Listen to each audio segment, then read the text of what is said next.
IPL ആദ്യ ഫൈനലിസ്റ്റുകളെ ഇന്ന് നമുക്കറിയാം. ക്വാളിഫയർ 1-ൽ കൊൽക്കത്ത നൈറ്റ് റൈഡേഴ്സ് സൺറൈസേഴ്സ് ഹൈദരാബാദിനെ നേരിടും. ഇന്ന് രാത്രി 7:30 മണിക്ക് അഹമ്മദാബാദിലാണ് മത്സരം നടക്കുക. സ്പോർട്സ് ഡെസ്കിൽ നിന്ന് അനിൽ വാസുദേവ് തത്സമയം ചേരുന്നു. Good morning Anil Vasudev. കായികമായിട്ടും കായപരമായിട്ടും ഒക്കെ സുഖമായിരിക്കുന്നു എന്ന് വിശ്വസിക്കുന്നു. സുഖമായിട്ടിരിക്കുന്ന SKN IPL ഒക്കെ തന്നെ തീരാറാവുന്നു. ഇനി 2020 വേൾഡ് കപ്പ് വരുന്നു. അതിന് പിന്നാലെ Copa America, euro cup, Olympics സമഗ്രമായി ചുരുക്കം പറഞ്ഞ അനിൽ വാസുദേവന്റെ നാളുകൾ വരുന്നു. തീർച്ചയായിട്ടും പ്രതീക്ഷിക്കുന്നത്.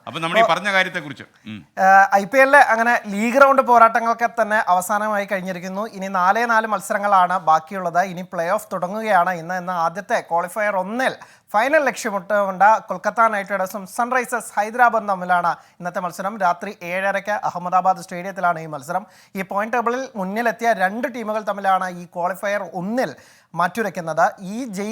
ഈ മത്സരത്തിൽ ജയിക്കുന്നവർക്ക് നേരിട്ട് ഫൈനലിലേക്ക് കടക്കാനുള്ള അവസരമുണ്ട്.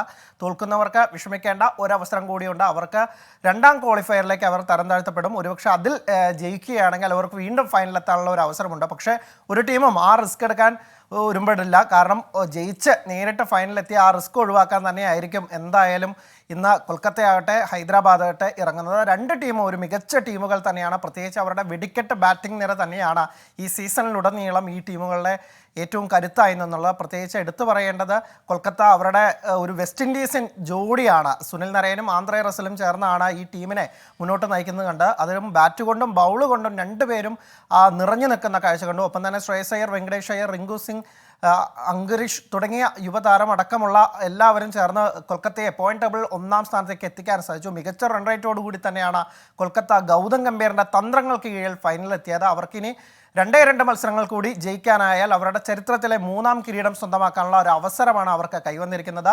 ഹൈദരാബാദ് 2ാം കിരീടം ലക്ഷ്യമിടുന്ന ഹൈദരാബാദും ഫൈനലിലേക്ക് കിടക്കുമ്പോൾ അവരുടെയും കരുത്ത് ബാറ്റിംഗ് തന്നെയാണ്. പ്രത്യേകിച്ച് ഓപ്പണർമാരായ അഭിഷേക് ശർമ്മയും ട്രാവിസ് ഹെഡും നൽകുന്ന ഉജ്ജ്വല തുടക്കം അത് ഏറ്റെടുത്തുകൊണ്ട് ഫിനിഷിങ്ങിൽ ഒരു കൊട്ടിക്കലാശം തന്നെ നടത്തുന്ന ഹെൻറിച്ച് ക്ലാസിനും നിതീഷ് റെഡ്ഡിയും അടക്കമുള്ള താരങ്ങൾ. അപ്പോൾ അതുകൊണ്ട് ഒരു ഉഗ്രൻ ബാറ്റർമാർ 2 ടീമുകളിലെയും വെടിക്കെട്ട് ബാറ്റർമാർ മാറ്റിവെക്കുമ്പോൾ ഒരു ഉഗ്രൻ മത്സരം തന്നെയാണ് നമ്മൾ ഇന്ന് പ്രതീക്ഷിക്കുന്നത്.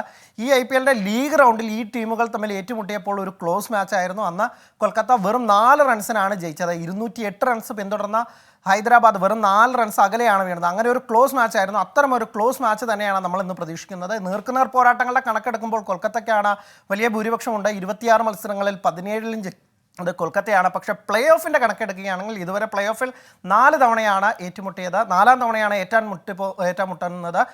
3 തവണയിൽ 2 തവണയും ജയം സൺറൈസേഴ്സ് ഹൈദരാബാദിന്, 1 തവണയാണ് കൊൽക്കത്തയ്ക്ക് ജയിക്കാനായത്. അങ്ങനെ കണക്കുകൾ കൂടി വിശ്വാസം അർപ്പിച്ചുകൊണ്ടാണ് ഇരു കൂട്ടരും ഇറങ്ങുന്നത്. ഒപ്പം തന്നെ മഴ മാറി നിൽക്കട്ടെ എന്നാണ് നമ്മൾ ഏറ്റവും ആഗ്രഹിക്കുന്നത്.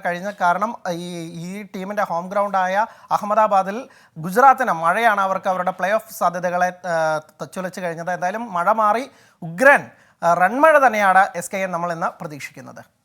ഓക്കെ, താങ്ക് യു അനിൽ വാസുദേവാണ് വിവരങ്ങൾ നൽകിയത്. അൻസാർ ഫൈസൽ പറയുന്നു, വ്യാജ വാർത്തകൾ പ്രചരിപ്പിച്ചിട്ട് എത്രയോ തവണ നിങ്ങൾ നിർവ്യാജം ഖേദം പ്രകടിപ്പിക്കുന്നു. അൻസാർ, അത് തന്നെ വലിയ മഹാമനസ്കതയാണ്.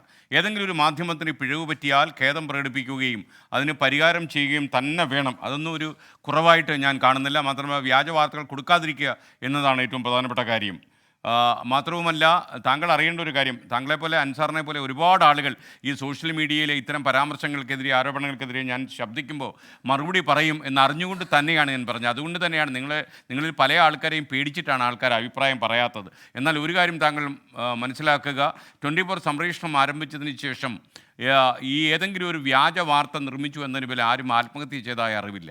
അത് താങ്കൾ അക്ഷരം പ്രതി മനസ്സിൽ സൂക്ഷിക്കുക. അതുപോലെ സബു ജോസഫ് പറയുന്നു, ശരിയാണ് SKN, എന്തിനും കയറി സ്വന്തം അഭിപ്രായം പറയുകയും അത് സമൂഹത്തിൽ പ്രചരിപ്പിക്കുകയും ചെയ്യുക ഇന്ത്യക്കാരുടെ, പ്രത്യേകിച്ച് മലയാളികളുടെ ഒരു ദുഷിച്ച സ്വഭാവമായി മാറിപ്പോയി എന്നാണ് പറയുന്നത്. തുമ്പ പറയുന്നു, 24 കൂരായണവും എന്ന പരിപാടിയും ഇത്തരം ക്രൂരത തന്നെയാണ് എന്ന് പറയുന്നു.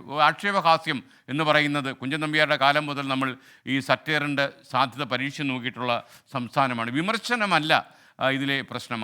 ഈ അടിസ്ഥാനരഹിതമായ ആരോപണവും മാത്രമല്ല അവരുടെ പേരിൽ അവർക്ക് ആലോചിക്കാൻ പോലും കഴിയാത്ത ആരോപണങ്ങൾ ഉന്നയിച്ചതാണ് ചെന്നൈയിൽ ഒരു ആത്മഹത്യയ്ക്ക് വഴിതെളിച്ചത്.